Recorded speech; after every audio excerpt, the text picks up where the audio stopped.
अगर तुम सूरज की तरह चमकना चाहते हो तो पहले सूरज की तरह जलो। ये शब्द हैं उस इंसान के जो खुद पूरी जिंदगी सूरज की तरह जला ताकि भारत एक दिन पूरी दुनिया में चमक सके।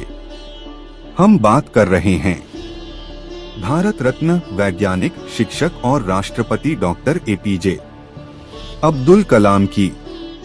कलाम का पूरा नाम था अबुल फकीर जैनुल आबदीन अब्दुल कलाम। उनका जन्म हुआ 15 अक्टूबर 1931 को तमिलनाडु के एक छोटे से शहर रामेश्वरम में।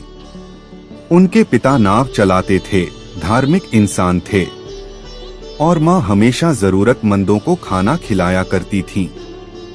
घर में पैसा नहीं था पर संस्कार और आत्मबल बहुत था। कलाम स्कूल जाते थे और साथ ही अखबार भी बांटते थे। सुबह 4 बजे उठकर स्टेशन से पेपर लाना और फिर स्कूल से लौटकर पढ़ाई करना। उन्हें शुरू से ही साइंस से लगाव था। आसमान में उड़ते पक्षी, उड़ते जहाज उन्हें चमत्कार नहीं, एक चुनौती लगते थे। बचपन में उनके एक टीचर ने क्लास में पक्षियों की उड़ान पढ़ाई, फिर बच्चों को समुद्र किनारे ले जाकर असली पक्षियों को उड़ते हुए दिखाया। कलाम कहते थे, उस दिन मैं समझ गया कि मैं भी उड़ सकता हूँ। सपनों से बड़ी मुश्किल से उन्होंने हाई स्कूल किया, फिर सेंट जोसेफ कॉलेज से फिजिक्स में ग्रेजुएशन की। इसके बाद उन्होंने मद्रास इंस्टीट्यूट ऑफ टेक्नोलॉजी में एरोनॉटिकल इंजीनियरिंग में दाखिला लिया। मिट में पढ़ाई आसान नहीं थी, पढ़ाई महंगी थी, पर कलाम ने मेहनत नहीं छोड़ी। वो अपनी स्कॉलरशिप से फीस भरते थे और पूरे कॉलेज में मेहनती छात्र कहे जाते थे। इंजीनियरिंग के बाद उन्हें DRDO, defence research and development organisation में नौकरी मिली, पर असली मोड़ आया जब उन्होंने इसरो ज्वाइन किया। 1969 से 1982 तक उन्होंने कई उपग्रह प्रक्षेपण परियोजनाओं पर काम किया। 1980 में जब भारत ने पहली बार रोहिणी सैटेलाइट को अंतरिक्ष में सफलतापूर्वक भेजा तो उस टीम का नेतृत्व कलाम ने ही किया था। फिर आया मिसाइल प्रोग्राम का दौर। कलाम ने अग्नि, पृथ्वी, त्रिशूल, आकाश और नाग जैसे मिसाइलों को बनाने में अहम भूमिका निभाई। भारत अब मिसाइल शक्ति बन चुका था और इसके पीछे खड़े थे डॉक्टर अब्दुल कलाम। उन्हें मिला नाम the missile man of India. साल 1998 में भारत ने पोखरण में परमाणु परीक्षण किया। उस ऑपरेशन में कलाम की भूमिका प्रमुख थी। दुनिया हैरान रह गई क्योंकि भारत ने चुपचाप बिना किसी को खबर हुए इतना बड़ा परीक्षण कर दिया। डॉक्टर कलाम हमेशा आगे बढ़ते रहे, लेकिन कभी भी अपने विचारों से पीछे नहीं हटे।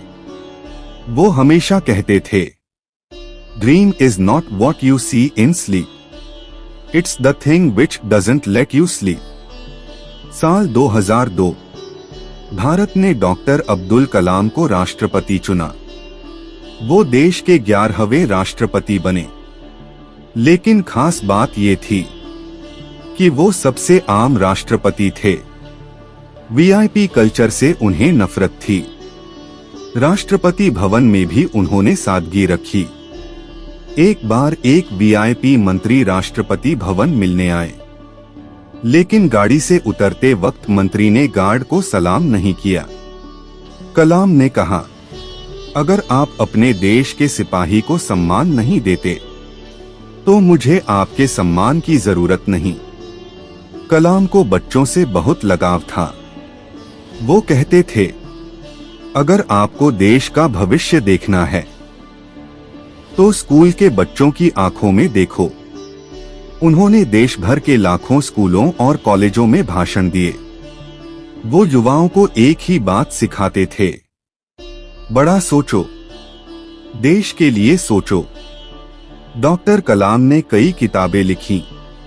विंग्स ऑफ फायर उनकी आत्मकथा है। जिसे दुनिया भर के लोग पढ़ते हैं। इसके अलावा इग्नाइटेड माइंड्स, इंडिया 2020 और टर्निंग पॉइंट्स भी उन्होंने लिखी। उनका सपना था साल 2020 तक भारत को एक विकसित राष्ट्र बनाना। 27 जुलाई 2015 कलाम IIM शिलोंग में लेक्चर देने पहुंचे। विषय था creating a liveable planet earth. Lecture शुरू ही हुआ था, अचानक कलाम मंच पर गिर पड़े। उन्हें अस्पताल ले जाया गया, लेकिन वो फिर नहीं लौटे। धीमे और भावुक स्वर में आखिरी सांस भी उन्होंने अपने पसंदीदा काम करते हुए ली, शिक्षा देना। एक शिक्षक की मौत एक राष्ट्र की चुप्पी बन गई। आज जब भी कोई बच्चा अंतरिक्ष वैज्ञानिक बनना चाहता है, तो उसके मन में सबसे पहला नाम आता है डॉक्टर कलाम। आज जब भी कोई युवा बड़ा सपना देखता है, तो उसकी प्रेरणा होते हैं कलाम। उन्होंने एक बार कहा था, यदि 4 लोग आपके मरने के बाद आपकी आंखों में आंसू लेकर खड़े हों, तो समझो आपकी जिंदगी सफल रही।